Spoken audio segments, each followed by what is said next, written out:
physically and emotionally. I think I sailed with one of the most difficult captains within my first month, who really made it hard for me, and yet I didn't let him know when he got my goat. There were a few times when I was just fuming inside, thinking, my God, I've never heard anyone talk this way before. I was stunned, but I did not let him know for an instant that he was getting to me.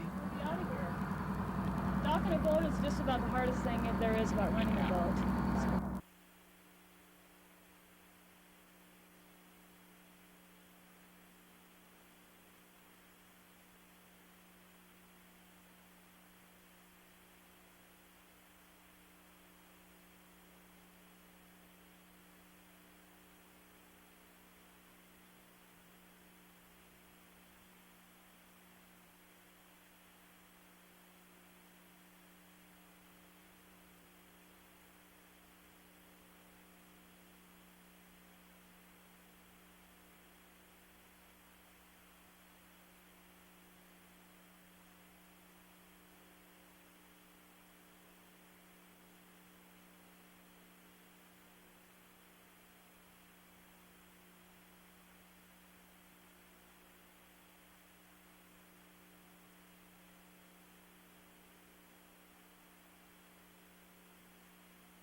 Okay, so welcome to the part 2 of our PAR course on writing, the calisthenics, how to keep ourselves in, how to keep our syntactic muscles in shape and whatever else we want to do, by Mary Claire. With no further ado.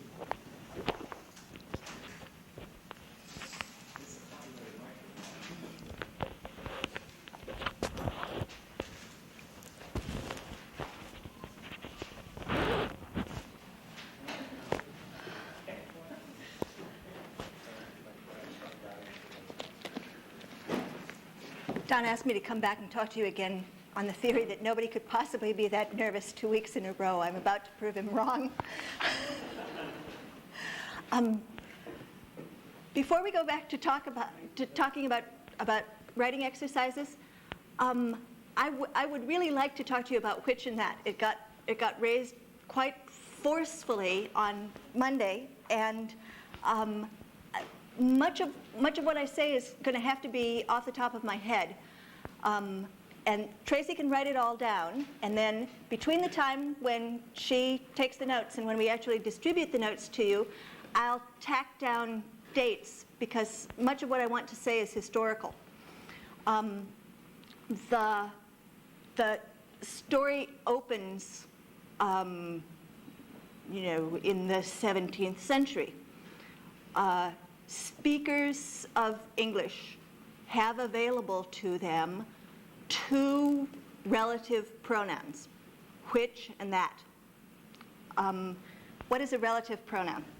One of the things that became obvious from the quiz was that not everybody is really clear on which and which that we're talking about. Can you do this?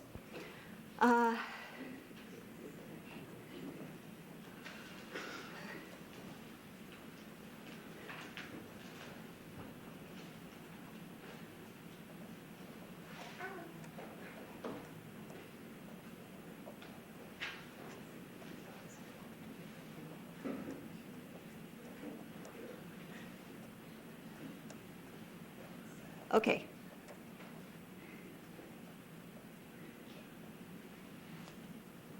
These are relative pronouns, which and that. Which can also be all sorts of other things. Here it's an interrogative adjective. Here it's an interrogative pronoun. That can also be all sorts of other things. Here, it's a demonstrative adjective.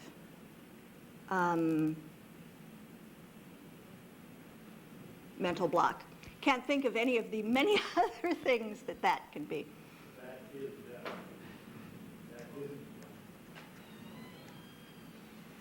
Right. I know that. Right.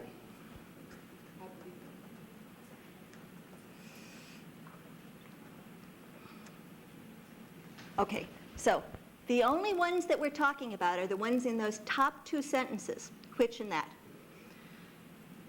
We don't know anything about how speakers treated these in the 17th century. There were no tape recorders. We have no evidence whatsoever.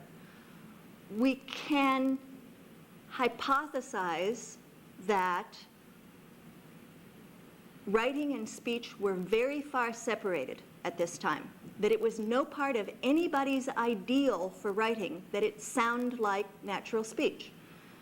We have two pieces of evidence for that hypothesis. One is looking at the writing itself. It's hard to imagine that spoken English has evolved so fast and in such funny directions that people actually did talk in the 17th century the way they wrote. We also have some rhetorical theory from that time, people who sat down and wrote out their ideas of how to do good, prepared language. Rhetoric meaning both talking out loud and writing, but the stuff that you prepare beforehand, not conversational theory, not things that you do at least semi-spontaneously. From those two pieces of evidence, we can feel pretty certain that nobody wanted writing to sound like speech. There is a gradual evolution of written style. And if you read 17th century normal prose and you read 20th century normal prose, they're quite different one from another. And it's most unlikely that the theoreticians came first. It seems to me that it's most likely that the written language simply evolved in the direction of getting closer and closer to speech. And the theoreticians, noticed this and heard it and wrote down some things and pushed it insofar as they could in this direction. But the language belongs to millions and millions and millions of people, and the number of people who actually read the theoreticians and are influenced by them is so tiny that it's hard to believe that the theoreticians came first and said sort of, ab ovo, let's try to make written communication more efficient, let's try to make it more like speech. That probably can't be. We can see writing in the 19th century, particularly everyday sorts of writing, particularly writing whose main aim is just to get the idea across from one person to another rather than to impress the other person. We can see that language starting to evolve in a direction that's closer to speech. In 19XX, date to be filled in later, we're talking the early 20th century now, the brothers Fowler wrote a book called The King's English. And there, if you look at it from the point of view of this evolution of writing in the direction of conversational speech, it's a landmark. These guys write down for the first time an idea that's really quite different from anything that anybody else any other theoretician has gotten down. They articulate the notion that conversational rhythms and characteristics of speech are going to make writing more efficient. They do lots and lots of other stuff too, and if you're looking at it only from that point of view, they're really floundering. They really, they've kind of got it dimly, but they don't quite. The next landmark comes from one of those two brothers, H.W. Fowler, writing in, I'm quite sure that this is 1926. The King's Modern English Usage, right. Is it?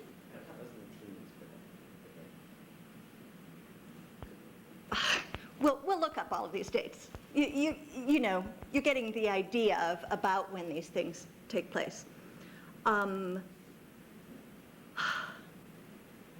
Much clearer than in the King's English. Henry really is starting to get it. And he writes a lot, quite specifically, about differences between speech and writing and advantages that writing has. Whit and I were talking before class. He's one of the great theorists of the semicolon. There is no spoken equivalent of the semicolon. He's starting to think clearly about what things can I get out of graphics and what things do I need to take over from speech. In that book, one of the things that H.W. Fowler noticed was that although speakers have both of these relative pronouns available to them, they do not use them indifferently. They use them in regular patterns. This is what I was referring to slightly on Monday. What Fowler hears is that people who are speaking comfortably and easily use that where the relative pronoun is restrictive. Now, he's not going to have many chances to listen to they're using which where the relative pronoun is non-restrictive, because those things don't happen in speech very often. There's another which is, did you hear me just do that?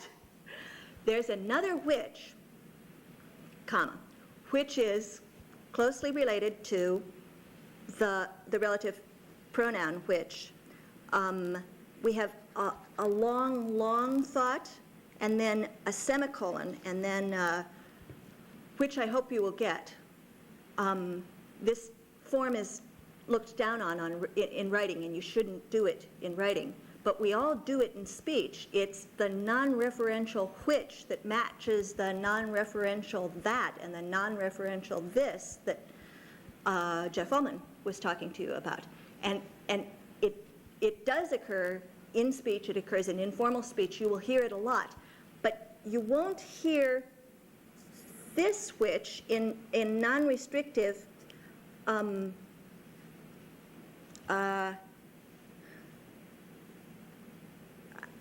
it's very hard to write examples off the top of your head. How do I do this? You won't hear non-restrictive which very often. I happened just now to produce one without thinking about it. But that's a rare occurrence because we don't often have thoughts that are that long out loud. We chop them up into smaller pieces. Utterance length is smaller. So we have lots and lots of occurrences of those pronouns and the adjectives, but very few occurrences of the unrestrictive relative pronouns, because we just don't, in speaking, build up our sentences that way. So Fowler listens. He decides, aha, here is something that you could do that would make your writing sound like speech. When you use a restrictive relative pronoun in writing, make it that. Don't make it which. He doesn't write about the sort of phenomenon that I exhibited on Monday, where I become uncomfortable and I start talking like prose. I start talking like something that's written down. I substitute which for that. My utterance length goes up. I start to interrupt myself. Bad stuff. And you can hear that. I mean, these are items which you then add up to, you leave and you say afterwards, God, she really was uncomfortable. I really was uncomfortable. These are some of the things that give that impression. Since you don't want to give that impression on paper, use that for restrictive relative clauses. More history. In 1929, what's Ross's first name? Starts the New Yorker. Now, Americans and educated Americans and educated English people have very different attitudes about works of reference on the question of usage. Americans tend, by and large, to go and look in a reference work on usage, something like Fowler, and see what it says, and then decide whether to obey or disobey. Americans see this in terms of obedience and disobedience, and the docile ones are obedient and the rebellious ones are disobedient. I believe that English people take a very different attitude toward their works of reference on the question of usage. I believe that they go and read them and then formulate new and different ways of treating the same questions. Well, again, we can hypothesize. Why should this be? All educated English people, for practical purposes, had English-speaking parents and English-speaking grandparents and English-speaking great-grandparents and English-speaking great-great-grandparents. They have a sense of ownership.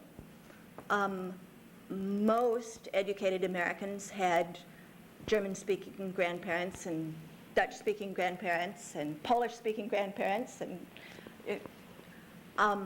and there are, for all of us who have immigrant parentage, there's a whole generation, sometimes two whole generations, of simply being told, this is the facts. You want to learn to speak English?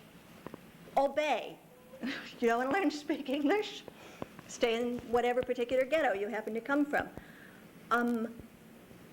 That's at least one thing that would explain these quite different attitudes. Another thing that would explain the difference in attitudes is that educated English people were, to a very great extent, and still are, taught to write differently from the way that we are. And they're taught to write from day one. And a lot of these calisthenics that I was giving to you are currently in use in English grammar schools. The kids actually go through all of this. Certainly, for people at university going through tutorial, they write, a couple of thousand words every week, bring it into the tutor, discuss what this written thing is. Read it aloud to the tutor, go over, make lots of marks. Whatever. I mean, we can think of lots of different reasons why this should be. The fact remains that English people do not treat Fowler the way Americans treat him.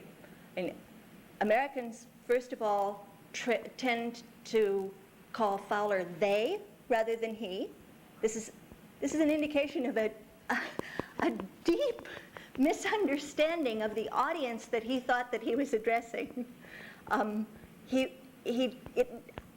It's most unlikely that it ever even crossed his mind that anybody would simply read those beautiful, sparkling little essays and say yes or no.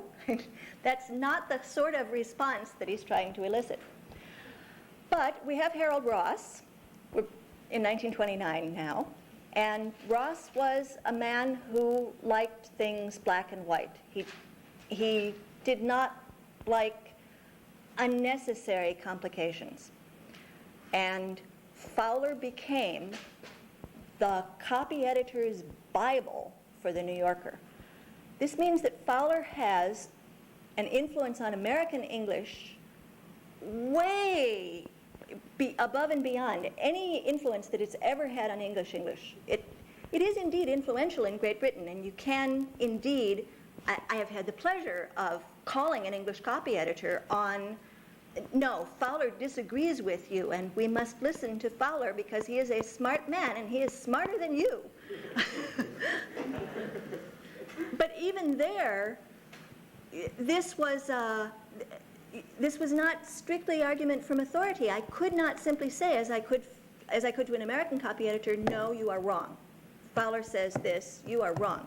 Instead, we had to have several transatlantic exchanges at my expense about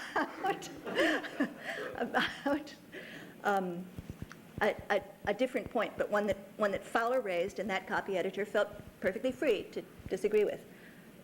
English educated people, particularly people in the publishing trades, consider by the time that they get there that they have a right to their own opinions, and they listen to the authorities, and they value authoritative opinion, but they just take it into account. Not so at the New Yorker. It's very interesting now to read Catherine S. White's correspondence with various of her authors. I mean, people whose names cause us to tremble now.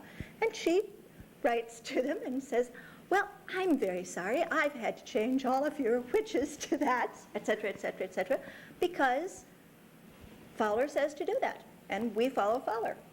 Now, luckily, the New Yorker had a few other things going for it besides observing that particular set of rules. I mean, for one thing, if you have to do things with blind obedience, Fowler is probably a good source for rules to obey blindly. Also, the New Yorker simply published incredibly brilliant prose month after month after month. The New Yorker no longer treats Fowler as gospel and hasn't since the early 50s, but that influence reached down into all of our lives. We were all formed by that ideal. Now we come to sometime in the early or middle 50s when E.B. White wrote an essay in the New Yorker about his old English teacher, Will Strunk. And somebody at Macmillan read the essay, which mentioned a book. Did you hear me? I just did it again.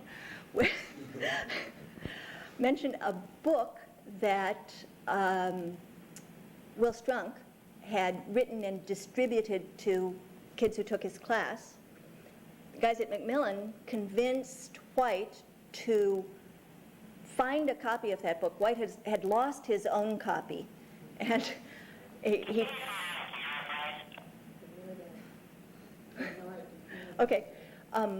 he managed to find a copy. One of his classmates at Cornell read the essay and sent him a copy. So he found the copy. Yeah? Sure, the essay says it the other way around. The reason he wrote the essay was because an old classmate sent him a copy. Oh, terrific. Great. Okay.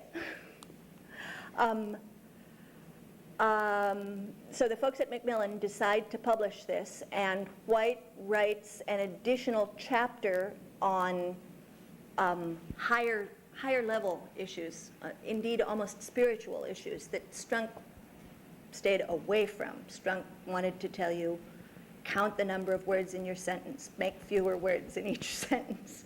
And the combination of Strunk's very hard line, there are a few things that you need to know, do those things, and White's beautiful, inspirational prose made Strunk and White the book for, we're looking at things now from the perspective of centuries, for our generation. I mean, from that point of view, you and I are all in the same generation. This really is a landmark, and the prose that we aspire to write is the prose that Strunk and White are describing.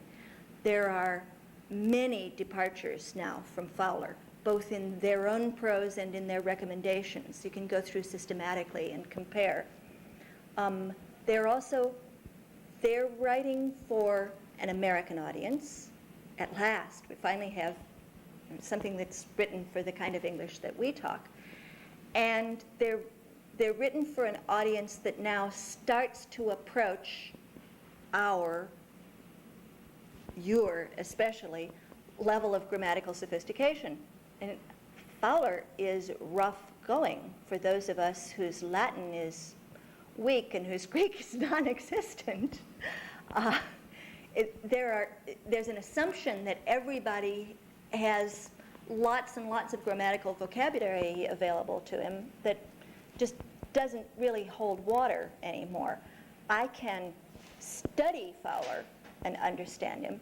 It's quite possible that in another 100 years, we'll need to have an extremely thorough revision with a great big preface that says, here's what an adjective is, here's what an adverb is, just because people used to acquire those concepts when they acquired their first, second language. That's the way that most people learn grammatical language. It's very handy for acquiring your first, second language.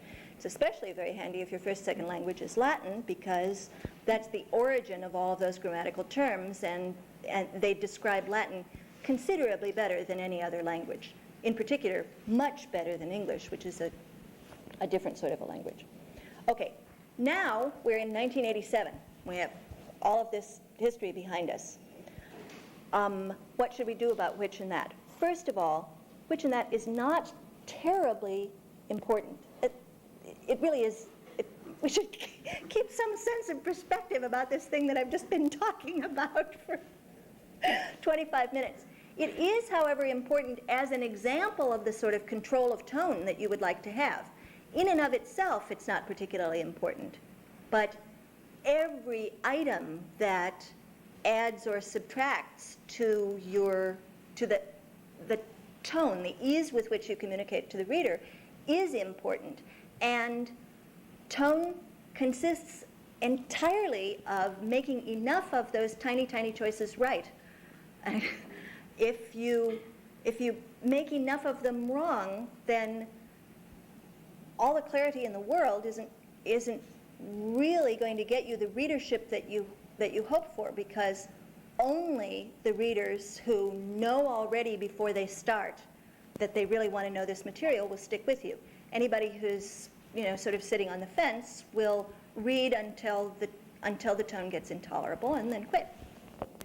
I'm not sure I understand when you're supposed to use that instead of which. Is this in writing when you're explaining something to somebody, or in a journal? Is the general assumption that it's easier to understand written? What? Is it assumed that it's easier to understand something that's written the way that we speak than that's written in a more formal style? Yes. Is that so? That's if you're writing prose, a nice book, The Prince of Tides or something like that. Is it then also better to use that instead of which? I mean, which doesn't bother me at all. And sometimes it's nice to read something that's when there's sort of a style to the writing, rather than just reading somebody talking. Sometimes it's nice to read somebody writing. When you read old Latin stuff, it's not. Maybe they spoke that way. It was pretty hard if they did, but it's sort of nice to read it. There's nice clauses and sense the verbs are at the end, and I mean it's sort of nice. And right. Yes, I am talking only about workaday expository prose. I'm not talking about writing literature or anything with literary ambitions. I'm talking about you have an idea, you want to get the idea out of your mind and into your reader's mind with as little interference as possible. I have opinions about all other sorts of writing, but the only thing that I really can speak about with any degree of authority is everyday expository prose, just shirt sleeves prose, stuff that's meant to do a job and not much else. That doesn't mean that it's easy to write, but its ambitions have to do entirely with getting the idea across, and not at all with being a thing in itself. Well, I have to disagree a little bit with Sherry because I flinch whenever I find somebody quoting from my own work when I use which the way that I now consider is wrong. Even though at the time I wrote it, it didn't sound wrong to me. Now it definitely sounds wrong. It doesn't sound like good literature. I'll read a novel, and a novel either is full of them or has none at all, and I'll silently correct them all as I read it to myself. I'll change them all to that as I'm reading it.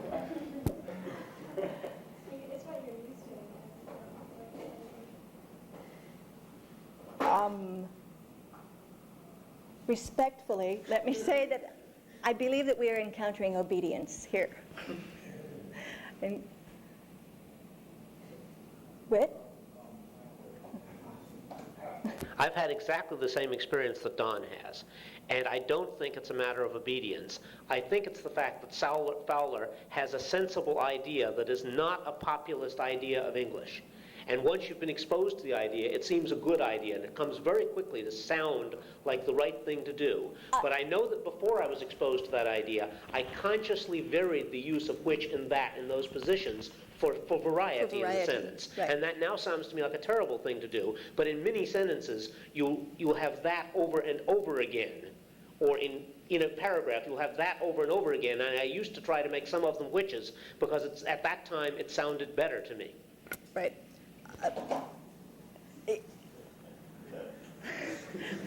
What can I tell you? I mean, if you go and look at my book, you'll see I've wasted lots and lots of words on this. I, too, think that it is a good idea to use that for restrictive clauses and which for non-restrictive clauses where you have no special tone that you want to get across. I think it's a good idea. It was Leslie Lamport who proposed the following rule, which will work only for native English speakers, won't work for anybody else, but any place where you can substitute that for which, do it.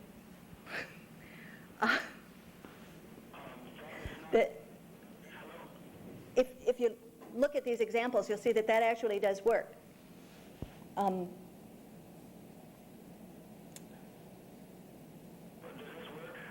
So, this has gone on for a very long time. Let's go back and talk about some of the things that I slurred over in talking about writing exercises, because time had gotten very short then. And let's see. I wanted to read you, we talked a bit about Franklin's exercise. I wanted to read you the section from his autobiography. A question was once somehow or other started between Collins and me of the propriety of educating the female sex in learning and their abilities for study. He was of the opinion that it was improper and that they were naturally unequal to it. I took the contrary side, perhaps a little for dispute's sake. He was naturally more eloquent, had a ready plenty of words, and sometimes, as I thought, bore me down more by his fluency than by the strength of his reasons. As we parted without settling the point, and were not to see one another again for some time, I sat down to put my arguments in writing, which I copied fair and sent to him. He answered, and I replied. 3 or 4 letters of aside had passed when my father happened to find my papers and read them. Without entering into the discussion, he took occasion to talk to me about the manner of my writing, observed that, though I had the advantage of my antagonist in correct spelling and pointing, this means punctuation, which I owed to the printing house, I fell far short in elegance of expression, in method, and in perspicuity, of which he convinced me by several instances. I saw the justice of his remarks, and thence grew more attentive to the manner in writing, and determined to endeavor an improvement. About this time I met with an odd volume of The Spectator. It was the third. I had never before seen any of them. I bought it, read it over and over, and was much delighted with it. I thought the writing excellent, and wished, if possible, to imitate it. With this view, I took some of the papers, and making short hints of the sentiments in each sentence, laid them by a few days, and then, without looking at the book, tried to complete the papers again by expressing each hinted sentiment at length, and as fully as it had been expressed before, in any suitable words that should come to hand. Then I compared my Spectator with the original, discovered some of my faults, and corrected them. But I found I wanted a stock of words, or a readiness in recollecting and using them, which I thought I should have acquired before that time if I had gone on making verses. Note, since the continual occasion for words of the same import but of different length to suit the measure, or of different sound for the rhyme, would have laid me under a constant necessity of searching for variety, and also have tended to fix that variety in my mind and make me master of it. Therefore, I took some of the tales and turned them into verse, and after a time, when I had pretty well forgotten the prose, turned them back again. I also sometimes jumbled my collection of hints into confusion, and after some weeks endeavored to reduce them into the best order before I began to form the full sentences and complete the paper. This was to teach me method in the arrangement of thoughts. By comparing my work afterwards with the original, I discovered many faults and amended them. But I sometimes had the pleasure of fancying that, in certain particulars of small import, I had been lucky enough to improve the method or the language, and this encouraged me to think that I might possibly, in time, come to be a tolerable English writer, of which I was extremely ambitious. Isn't that beautiful? Isn't it just wonderful? The autobiography as a whole, much of it is written tongue-in-cheek, but that part I really believe wholeheartedly. I think that that's absolutely true. Franklin's exercise is just a wonderful, superb exercise. The jumbling the hints. Everything else that he talks about is great too, but the jumbling the hints and putting them away and getting them out and trying to see what's the order in which I can present these ideas? How can I get these ideas across? It's excellent. And if you have done it from something that you admired to start with, then by comparing yours to the original, you can often learn to see tiny things that you might have missed otherwise. Learn to see how one sentence dovetails with another. Learn to see how the sentence at the end of a paragraph sets up the sentence at the beginning of the next paragraph.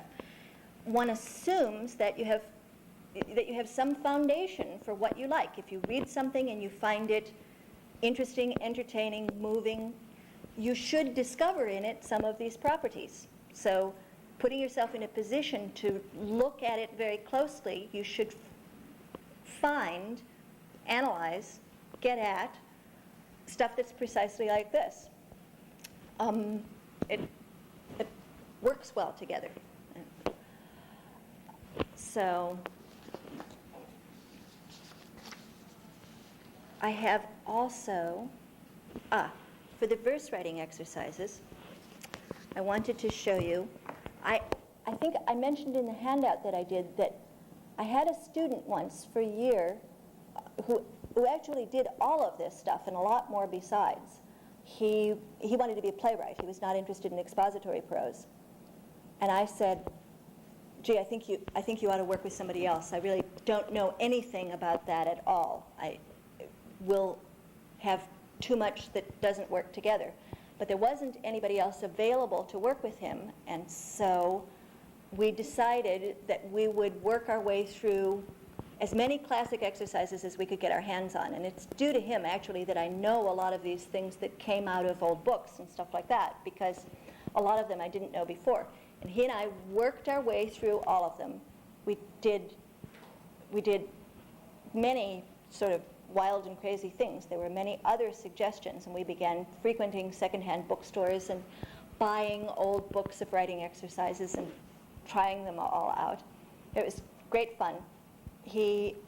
When most recently heard from, he actually had 3 one-actors produced off-Broadway. He's starving in New York. Immensely good kid. We used Shapiro and Boehm, a prosody handbook published by Harper and Row in 1965, because that was the best thing that was available to us at the time.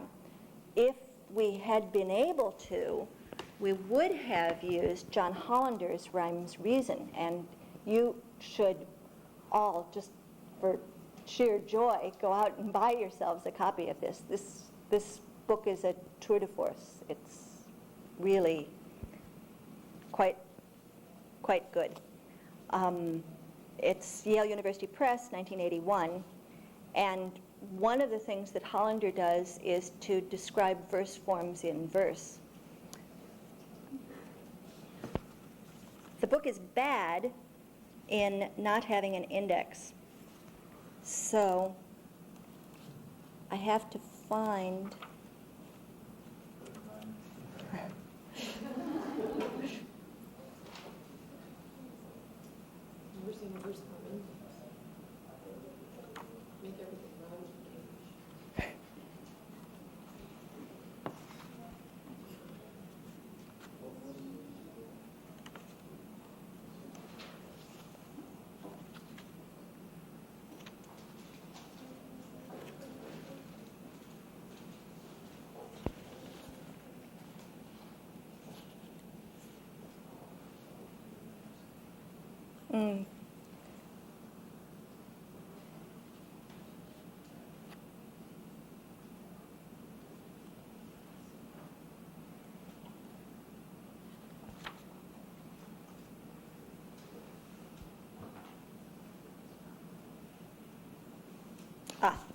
sorry. I had it marked and then lost the marking. There were some questions afterward about the handout. You know, what's iambic pentameter? What's a villanelle? Well, this is typical of Hollander. He's going to describe a villanelle in a villanelle. This form with 2 refrains in parallel, just watch the opening in the 3rd line. The repetitions build the villanelle. The subject thus established, it can swell across the poet-architect's design. This form with 2 refrains in parallel must never make them jingle like a bell, tuneful but empty, boring and benign. The repetitions build the villanelle by moving out beyond the tercet's cell, though having 2 lone rhyme sounds can confine this form. With 2 refrains in parallel, a poem can find its way into a hell of ingenuity to redesign the repetitions. Build the villanelle till it has told the tale it has to tell. Then 2 refrains will finally intertwine. This form, with 2 refrains in parallel, the repetitions build the villanelle. Isn't that breathtaking? There are some technical difficulties about this villanelle, but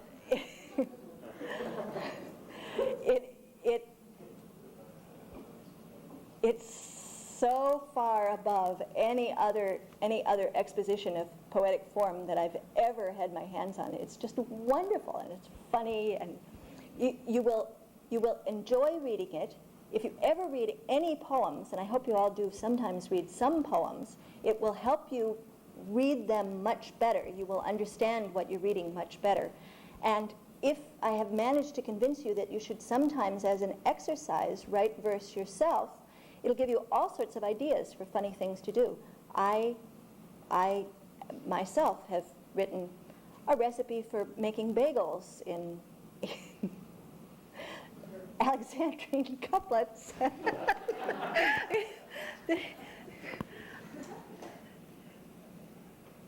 A problem about verse writing exercises, however, is that they are so hard to do that having completed them, you are liable to the fantasy that what you have done is actually usable by somebody else. I have not only written a recipe for bagels in Alexandrine couplets, I have also submitted it for publication and received a truly astounded letter of rejection.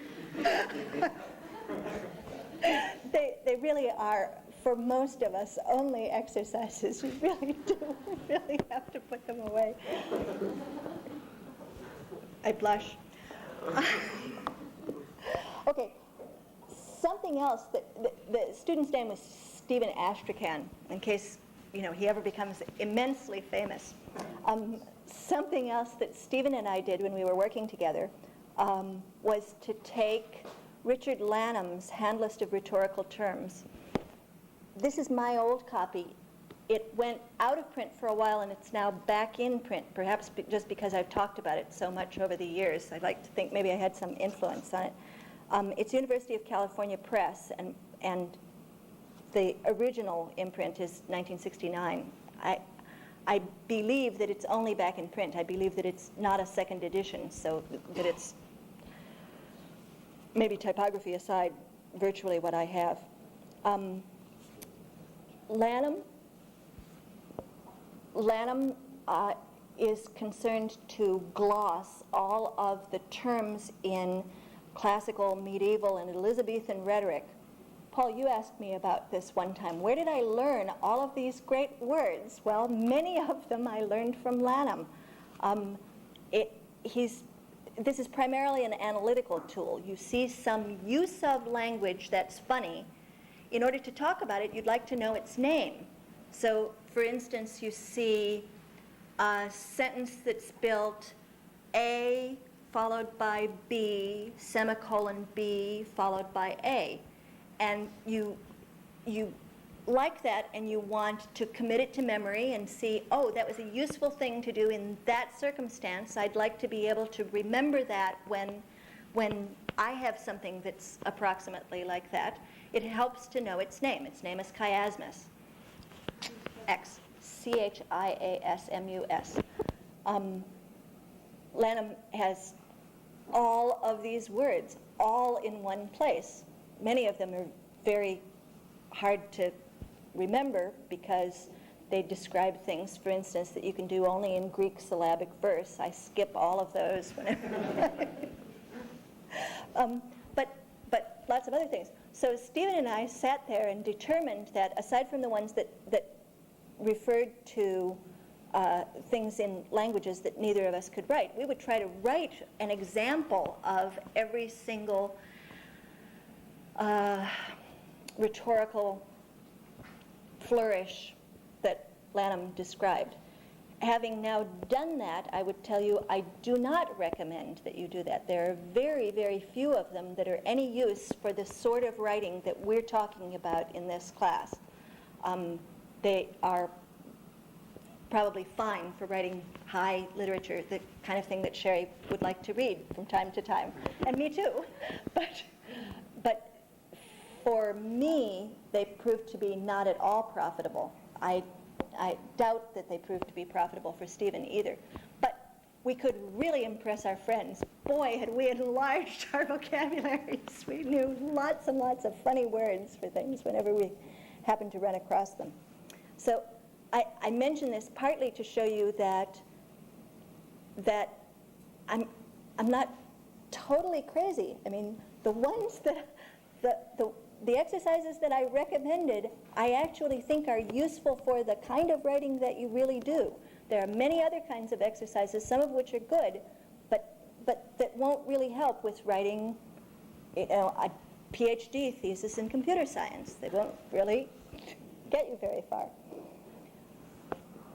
So, I had too much stuff for 1 hour, but not enough stuff for 2 hours. Do you have questions?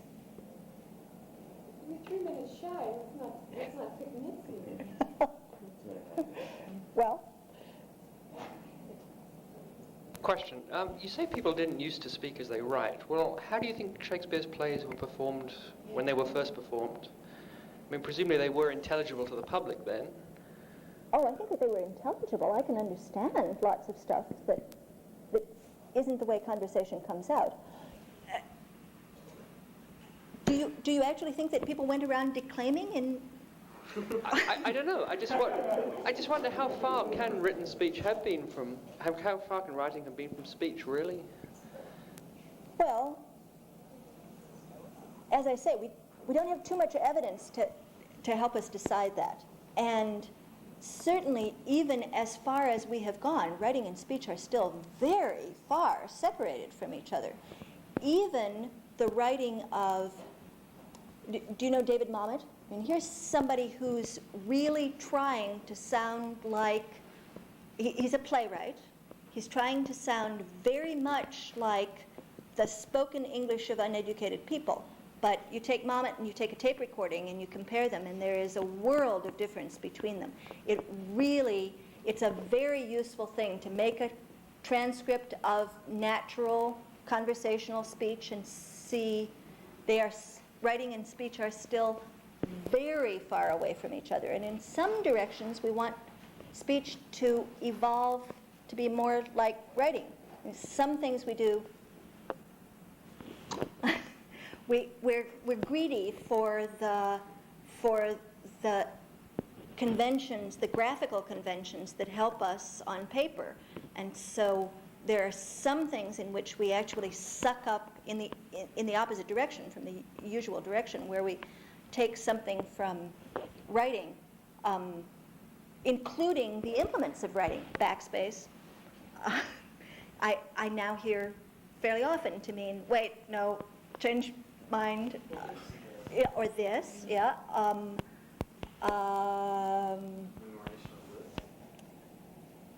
Yes. One will hear sometimes, new paragraph. Meaning, let's change the topic, or at least let's go to a new part of it. But obviously, I don't really know. I can only imagine.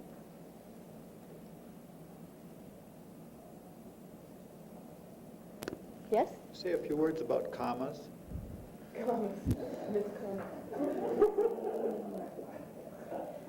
Next hour. Next.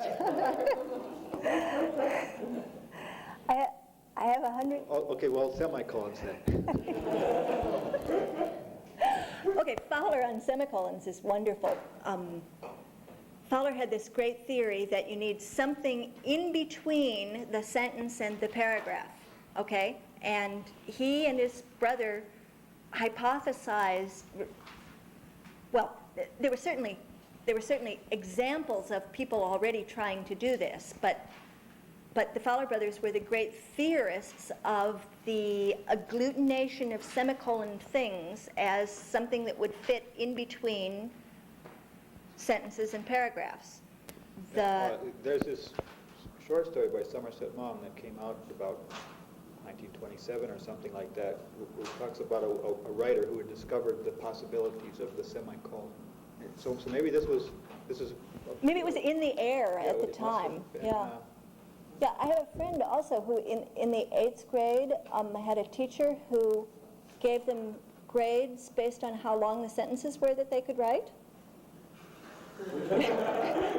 Confirming my notion of, 8th grade English teachers. One of my English teachers did that too, but I think the correlation went the other way. Oh, well, now that actually makes more sense, but Carl was the only kid in his class who knew about the semicolon, so he always got an A.